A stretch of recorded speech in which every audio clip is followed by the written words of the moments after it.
Hello दोस्तों, मैं हूँ जीवराखन और आज आप जानने वाले हैं शिवाजी के बीजापुर तथा मुगल दोनों शत्रु थे।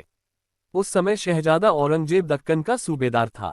इसी समय 1 नवंबर 1656 को बीजापुर के सुल्तान आदिल शाह की मृत्यु हो गई, जिसके बाद बीजापुर में अराजकता का माहौल पैदा हो गया। इस स्थिति का लाभ उठाकर औरंगजेब ने बीजापुर पर आक्रमण कर दिया और शिवाजी ने औरंगजेब का साथ देने की बजाय उस पर धावा बोल दिया। उनकी सेना ने जुन्नार नगर पर आक्रमण कर ढेर सारी संपत्ति के साथ 200 घोड़े लूट लिए। अहमदनगर से 700 घोड़े, 4 हाथी के अलावा उन्होंने गुंडा तथा रैसिन के दुर्ग पर भी लूटपाट मचाई। इसके परिणामस्वरूप औरंगजेब शिवाजी से खफा हो गया और मैत्री वार्ता समाप्त हो गई। शाहजहां के आदेश पर औरंगजेब ने बीजापुर के साथ संधि कर ली और इसी समय शाहजहां बीमार पड़ गया। उसके व्याधिग्रस्त होते ही औरंगजेब उत्तर भारत चला गया और वहां शाहजहां को कैद करने के बाद मुगल साम्राज्य का शाह बन गया।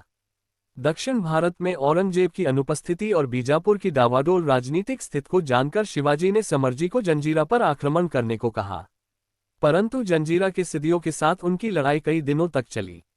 इसके बाद शिवाजी ने खुद जंजीरा पर आक्रमण किया और दक्षिण कोंकण पर अधिकार कर लिया और दमन के पुर्तगालियों से वार्षिक कर एकत्र किया। कल्याण तथा भिवंडी पर अधिकार करने के बाद वहां नौसैनिक अड्डा बना लिया। इस समय तक शिवाजी 40 दुर्गों के मालिक बन चुके थे। इधर औरंगजेब के आगरा उत्तर की ओर लौट जाने के बाद बीजापुर के सुल्तान ने भी राहत की सांस ली। अब शिवाजी ही बीजापुर के सबसे प्रबल शत्रु रह गए थे। शाहजी को पहले ही अपने पुत्र को नियंत्रण में रखने को कहा गया था, पर शाहजी ने इसमें अपनी असमर्थता जाहिर की। शिवाजी से निपटने के लिए बीजापुर के सुल्तान ने अब्दुल्ला भटारी अफजल खां को शिवाजी के विरुद्ध भेजा।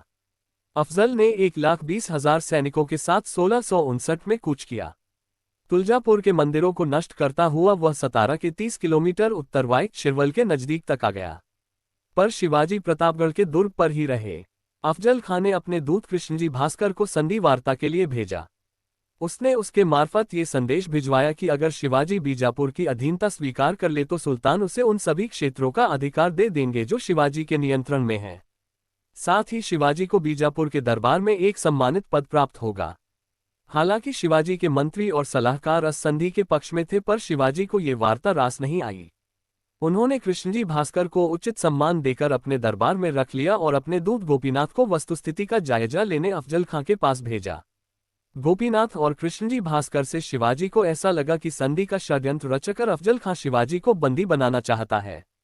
अतः उन्होंने युद्ध के बदले अफजल खां को एक बहुमूल्य उपहार भेजा और इस तरह अफजल खां को संधि वार्ता के लिए राजी किया। संधि स्थल पर दोनों ने अपने सैनिक घात लगाकर रखे थे। मिलने के स्थान पर जब दोनों मिले तब अफजल खां ने अपने कटियार से शिवाजी पे वार किया। बचाव में शिवाजी ने अफजल खां को अपने वस्त्रों व घनखों से मार दिया। 10 नवंबर 1659 को अफजल खां की मृत्यु के बाद शिवाजी ने पन्हाला के दुर्ग पर अधिकार कर लिया। इसके बाद पवनगढ़ और वसंतगढ़ के दुर्गों पर अधिकार करने के साथ ही साथ उन्होंने रुस्तम खां के आक्रमण को विफल भी किया। इससे राजापुर तथा दावुल पर भी उनका कब्जा हो गया। अब बीजापुर में आतंक का माहौल पैदा हो गया और वहां के सामंतों ने आपसी मतभेद भुलाकर शिवाजी पर आक्रमण करने का निश्चय किया। 2 अक्टूबर 1665 को बीजापुरी सेना ने पन्हाला दुर्ग पर अधिकार कर लिया। शिवाजी संकट में फंस चुके थे, पर रात्रि के अंधकार का लाभ उठाकर वे भागने में सफल रहे। बीजापुर के सुल्तान ने स्वयं कमान संभालकर पन्हाला, पवनगढ़ पर अपना अधिकार वापस ले लिया, राजापुर को लूट लिया और श्रृंगारगढ़ के प्रधान को मार डाला। इसी समय कर्नाटक में सिद्दी जौहर के विद्रोह के कारण बीजापुर के सुल्तान ने शिवाजी के साथ समझौता कर लिया।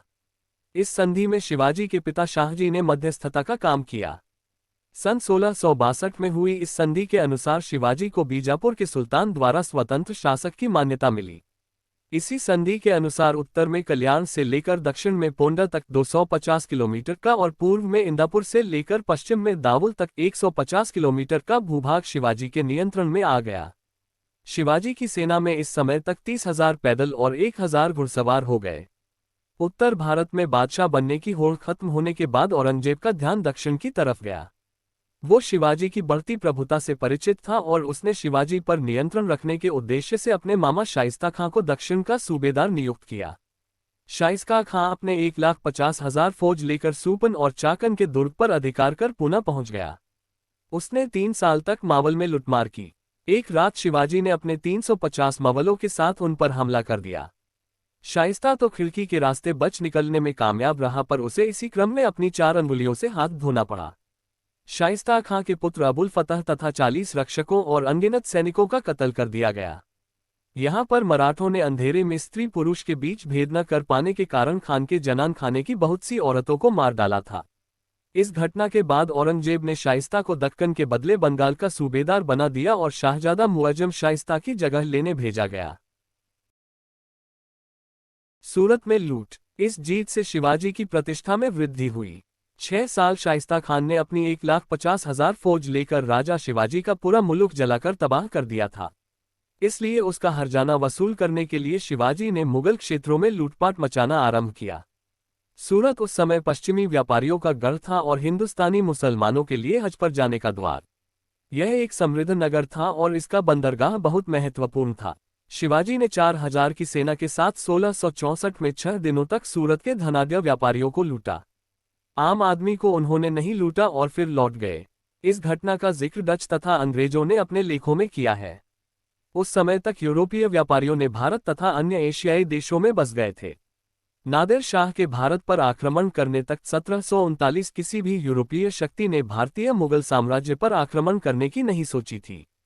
सूरत में शिवाजी की लूट से खिन्न होकर औरंगजेब ने इनायत खां के स्थान पर गयासुद्दीन खां को सूरत का फौजदार नियुक्त किया और शहजादा मुअज्जम तथा उपसेनापति राजा जसवंत सिंह की जगह दिलेर खां और राजा जयसिंह की नियुक्ति की गई। राजा जयसिंह ने बीजापुर के सुल्तान, यूरोपीय शक्तियां तथा छोटे सामंतों का सहयोग लेकर शिवाजी पर आक्रमण कर दिया। इस युद्ध में शिवाजी को हानि होने लगी और हार की संभावना को देखते हुए शिवाजी ने संधि का प्रस्ताव भेजा। जून 1665 में हुई इस संधि के मुताबिक शिवाजी 23 दुर्ग